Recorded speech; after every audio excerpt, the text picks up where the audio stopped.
Hey everybody, welcome back. Hope you enjoyed your lunch. I'm running a bit behind here because of a couple of technical issues, so I'm going to introduce you to James Erskine from Rocket. He's going to be talking about audio in a social strategy. So please welcome James.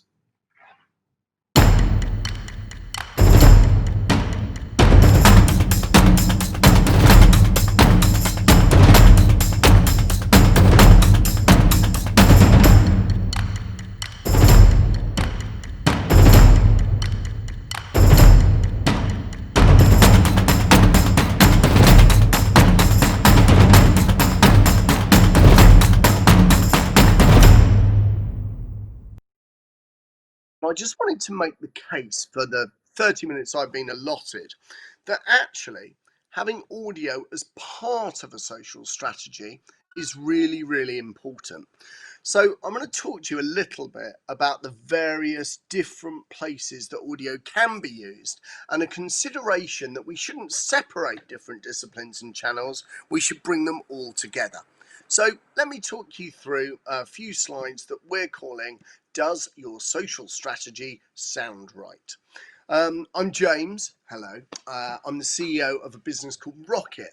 We're a youth marketing and youth content business, and we look after brands across Penguin Random House, a number of different higher education facilities, kind of pinpointing, specialising in youth, right the way from kind of toddlers to puffin books to universities for 20-somethings. I'm going to talk today a little bit about the audio landscape. I'm going to focus on the digital audio landscape. I then want to bring to life some examples of how what can really work well in terms of social and audio working well in combination with each other. I want to do a little bit of future gazing stuff, so looking forward about things that might happen next, and also I'm going to try to bring to life some other ideas of where this industry is going. So, where shall I start? Well, the first place I'm actually going to start is to tell you what Rocket Audio do all day long. And I thought I should use some audio for that. So have a look at this. This is the podcast that lives at the very intersection of technology and art and creativity. And every week we speak to somebody from youth culture or youth marketing, where we ask celebrities, authors, YouTubers and broadcasters 17 random questions you never knew you wanted the answers to. Why is it so hard to say no? Let's face it, we're all time poor, especially now we've got to fit in gym sessions, meal prepping and the rest of our New Year's resolutions. But if you have a little bit more budget to play with, then I really do think experimental budgets are the way to go, because with Motorway, it's easy to compare offers and find your best deal. You could get up to £1,000 more. At the University of Greenwich, there's something for everyone. And if your passion lies in education, health or human sciences, then we're the university for you. Bosch, the #1 best-selling authors are back with How to Live Vegan. I threw my brother's car on the floor and it broke into pieces. Little brother or big brother? Little brother. Okay, that makes sense.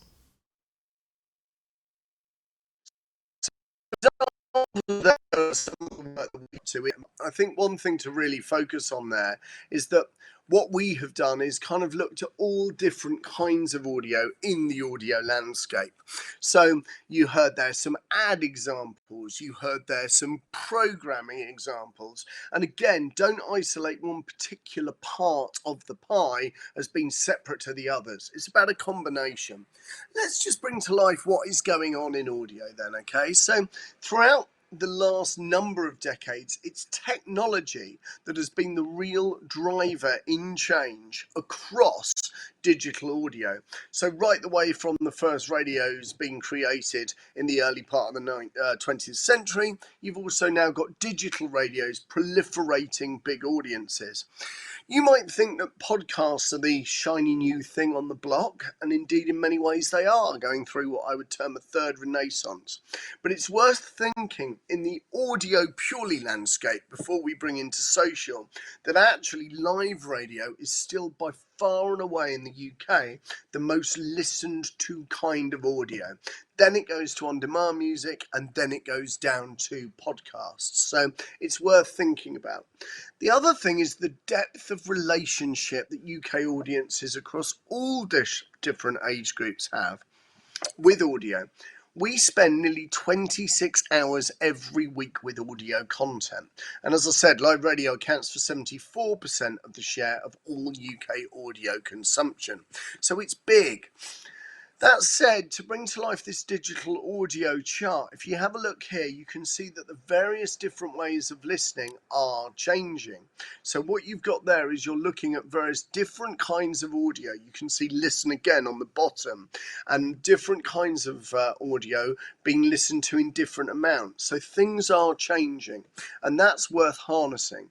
And also have a look here at how the different parts of the audio pie are changing. So you can see podcasts is getting higher and higher.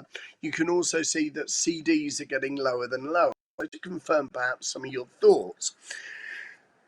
The other thing that's happened is at the same time, the daily time spent on social networking in minutes has been rising. So it kind of makes sense that audio rising and social media rising at the same time have meant that actually the effects of the combinations of the two can be more effective. And again, you'll hear me return to this theme that actually what is happening is, as they are both rising, it would be a crime for us marketing and communications professionals to not look at these two different disciplines in combination with each other. So I also wanted to look at the digital audio landscape by headphones because, again, to slightly differentiate, I would argue that podcasts and audio books are listened to, whereas more often than not, live radio is heard. And what I mean by that is often radio is a background listening, whereas audiobooks and podcasts are very much forefront of listening. So that's worth bearing in mind. I also just want to bring to life a little bit of future gazing. So more children use smart speakers and listen to the radio as Alexa replaces the wireless in family homes. So just bring that to life is often you will ask a child, do you listen to radio? And they might say no. Do you listen to an audio service on Alexa? You might get a different answer.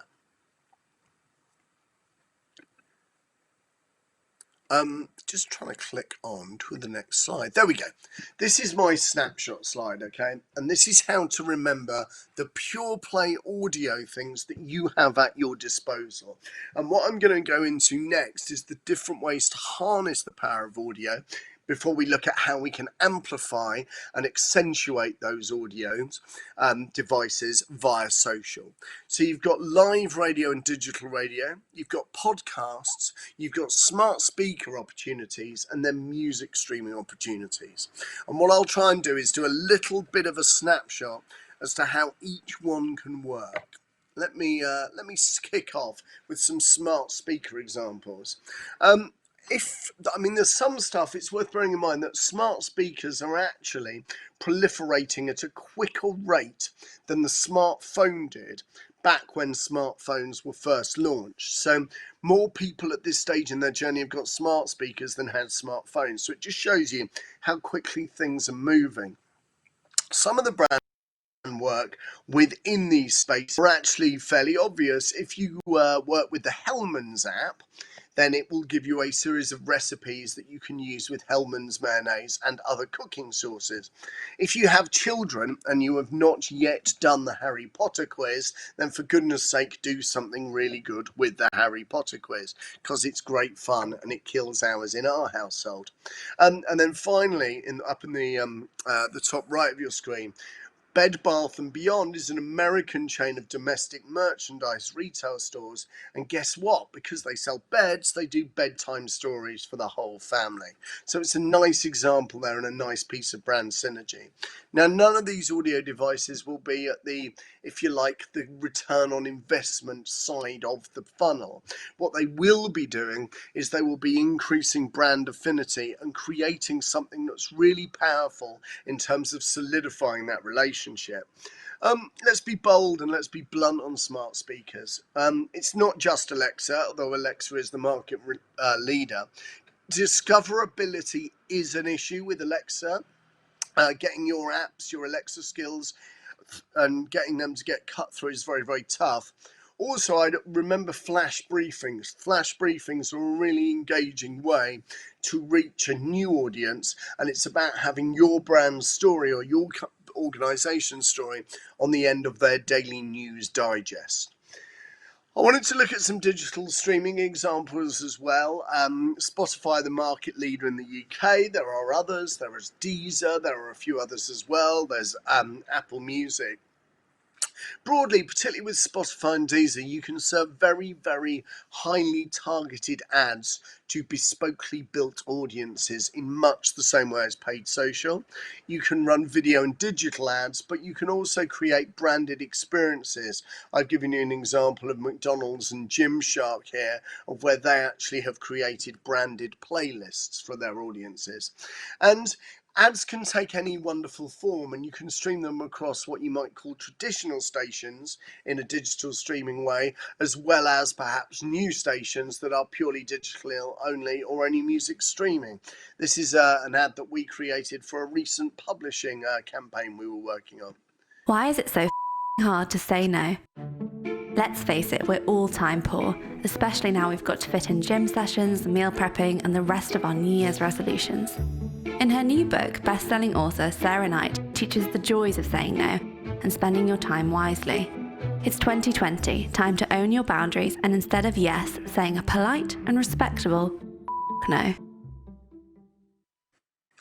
So that's an example of an ad we created there. I wanted to play this because this is where we integrated messages within an editorial part on Wizard Radio, which is a big European So today radio. we are actually talking about teaching and education.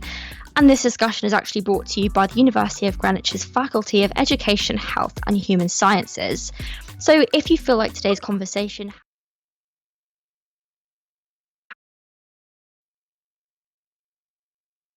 actually communicating our brand's messages within the editorial on Wizard Radio. Well worth checking out Wizard Radio. It's a good device. I wanted now to move on to podcasts because they've kind of been the longest overnight success story for the last few years. They kind of had their first renaissance when Ricky Gervais had a podcast. They had a second renaissance perhaps when Serial came out, and they're kind of on their third renaissance. I think what's changed now is lots and lots of people are now engaging with podcasts. So what I wanted to do was kind of look at the opportunities that brands have within the podcast space. I think some key pointers on podcasts as to how they work as part of a consumer's social journey. There are already 1 million active podcasts out there that are being regularly produced. So discoverability is a big issue. Spotify and Apple Podcasts are absolutely key to any success of any podcast. Again, longevity and regularity are key in terms of giving the audience what they want. There's a slow audience build, so it will take a while, and be really sure of the metrics that you are seeing success as. It might not be the number of listens. They are vanity metrics. It might be the number of brand perceptions you have changed by researching the audience to your podcast. So just bear that in mind. When you are about to embark on a podcast journey as part of a social suite of content assets, I would urge you to go through these steps, okay? One is do a really comprehensive market analysis. If you don't know that there is a podcast down the road doing something very similar to the podcast that you were creating and you don't have a point of difference, it might be worth not bothering on the campaign. I would also argue that production might not be the right answer for you. You can look at sponsorship of podcasts. You can create content in partnership with existing podcasts. You can look at in-reads with other podcasts where the presenters are talking to your guest or delivering your brand's message. There's also quite a lot in terms of branded content out there. So be wary. A lot of it is content landfill and it doesn't always resonate. And also consider placing your brand spokesperson as a guest on existing podcasts. The one route, and this was a campaign that HarperCollins delivered, and they were looking to promote the zonal marking, which is a book all about football tactics. They identified the Totally Football show as perfect, and they created a bespoke branded episode where the author of the book appeared on that particular episode. We've also done something very similar as well, where what we did was we actually had an author appear on the Hoovering podcast, which is kind of a food and drink, where we were promoting the Mob Kitchen release. So it's worth noting that dedicated episodes might be the right way to proceed. Also, we work for the parenting portal that's owned by Immediate Media. It's called 5 Minute Fun, and it gives parents 5 minutes break. They initially came to us with a budget and said, we want to create a 5-minute long podcast for parents. We said, great idea, let's do it. We did some investigation into the parenting marketplace, and we realised we would never ever get cut through. Not when you've got people like Claudia Winkleman, the Scummy Mummies, already creating parenting content in the podcast space. So it kind of made sense for us just to have a series of in-reads within existing parenting podcasts. It was much more powerful having Claudia Winkleman discuss the merits of 5 Minute Fun than it was us trying to develop another tactic that needed more promotion to get people through to our portal. That said, sometimes branded podcasts do work. There's a toothpaste brand in the States that's created a 3-minute long podcast aimed at children, and it's specifically there to last the same amount of time as it should take to brush your teeth. And also during lockdown, we worked with Merlin Entertainment on their new London Dungeon podcast. This was to keep the brand forefront of mind so that when lockdown was eased and eventually over, the London Dungeon would be at the forefront of people's minds if they wanted to be scared. So sometimes there is the right argument for creating branded podcasts. Again, this is an example we didn't work on, but the underwear brand Freya, which is for they created a podcast called When Life Gives You Melons, and it was basically about feminist female issues and associating Freya underwear with body positivity and empowerment. A really good example there of content that was created to deliver an overarching brand message. So look, in the final few minutes, what I hope that I've done so far, I've established a relatively complicated marketplace in terms of the live radio that is still very much a powerful part of the audio maker, music streaming services which act and can behave a lot like paid social, smart speaker opportunities that are changing, and also podcasts where there are options to work with existing podcasters, or if the brand fit is right, then to launch your own podcast as well. Look, I wanted to look at how we can look at social and how social can be used to both amplify and indeed accentuate audio activity, or vice versa, maybe. So let's look. There's some bad signs, okay, why audio and social are not the best bedfellows. It's worth noting that 85% of Facebook videos, just as a microcosm of the internet, are watched with the audio off. I would also say at the start of this year, you may remember audio tweets has been a thing. I think they still are a thing, but they're not particularly a thing that anybody uses or anybody shouts about.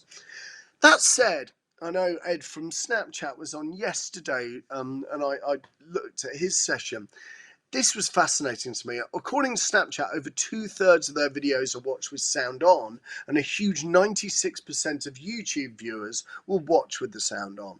So it's well worth remembering. The other thing that I would say is let's not ignore any upcoming technologies and any social networks that you might not think of. whether it's because you've been too drunk to type. But WhatsApp, I would argue, is a perfect mechanism for short form audio. And actually, increasingly, I think you're seeing more and more brands and more organizations really, really harness WhatsApp. I'd also keep a sneaky eye on Twitch, okay? So Twitch you might see as a gaming social network, and indeed that is where its heritage is. But in the last few weeks, Ian Lee, who's a famous radio broadcaster, lost his job on talk radio as it moves ever further away towards the right wing, and he has actually taken his late night alternative radio show to Twitch in the evening. So it's interesting how we're seeing further convergence and brands use those different platforms in new and interesting ways. If we can just take a snapshot, I mean, in the last few months, we've seen the Telegraph launch a daily news briefing on WhatsApp. We've seen the Times launch a radio station. There's now a service called News Boost, where you can sign up at newsboost.co.uk and get a regular 2-minute long news digest sent straight to your WhatsApp. The Spectator magazine continue to deliver a great podcast that effectively acts as a sales channel to deliver more subscriptions. And also Churchill Insurance have released 6 short form stories presented by Giovanna Fletcher to deliver for their customers. So again, none of these are, well, the Spectator one is, but the others are not at the front of the return on investment funnel. They're more painting a more detailed and in-depth brand story. And I think these are some of the examples to look out for as we look towards the next 12 to 24 months. I wanted to leave you with some key takeaways before I ended up slightly early, actually. I wanted to let you know that podcasts do not have to be 3 people having a chat, okay?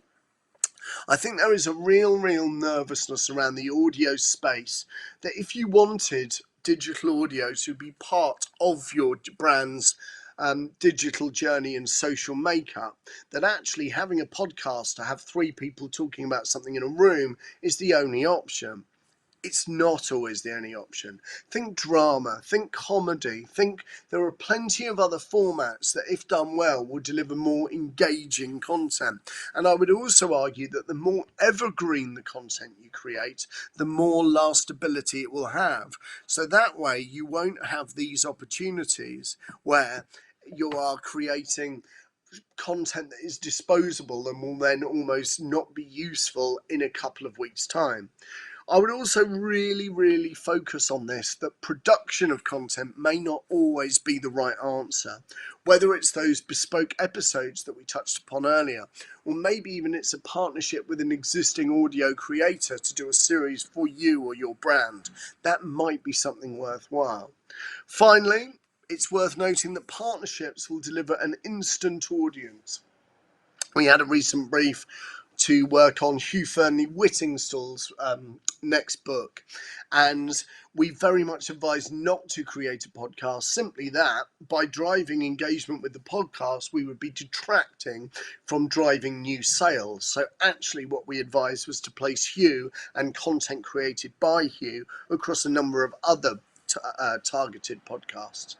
And then finally, have an understanding of the objectives and the positioning of where the podcast will sit in the overall kind of architecture, okay? So if you've got a podcast that is looking to deliver a different brand messaging, then to not research the audience of the podcast pre and post the series to find out the effect that you're having, is you're not measuring it for the reason you've set it up. So it's just like any other channel that's being used along with any other channel. You've got to have a clear understanding of the objectives you're looking at.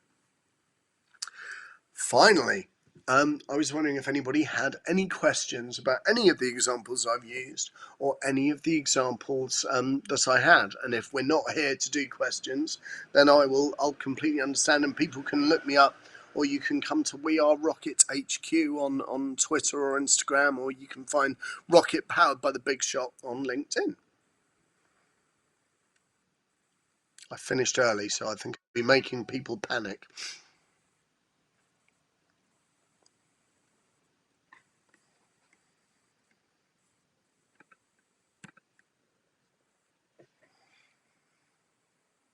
Hey there, James. Thanks for that. Sorry, I was muted.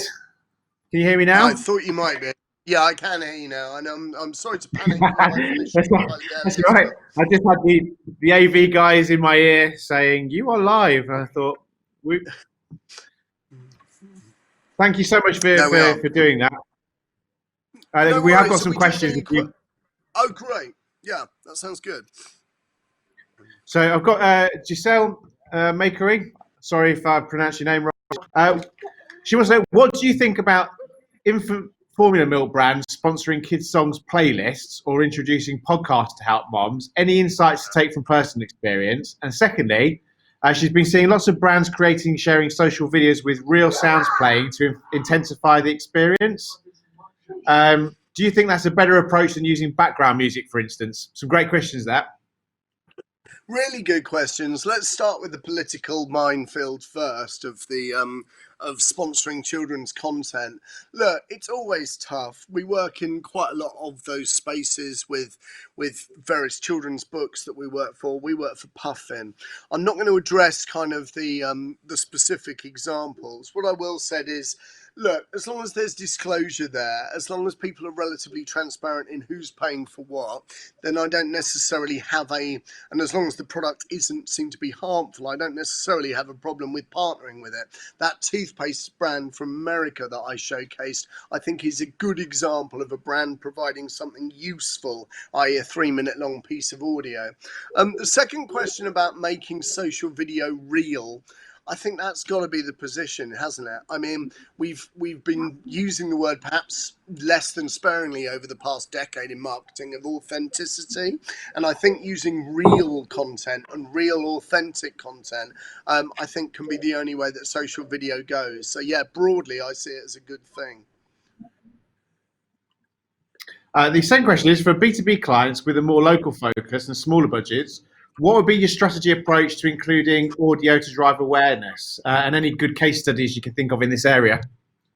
So, yeah, there are a number of good case studies. I would shout out to a friend, actually, who runs a business called the C-Suite Podcast. He is looking at a B2B podcast where every single episode is sponsored by a specific small to medium-sized business. So that's one example.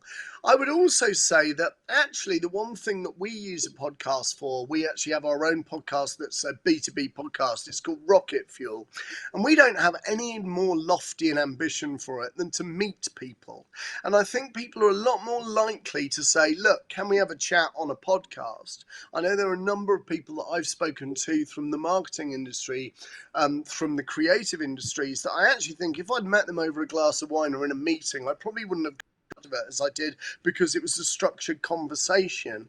And for small businesses to get to know better their clients or to get to know other people in their space, I'd recommend starting a series of long form conversations. It doesn't matter if 50 people hear it, because you've made the connection. So I would in that case say, because you're not looking for mass distribution, you're looking to meet people and facilitate introductions, it might be the right one to record. So give it a go.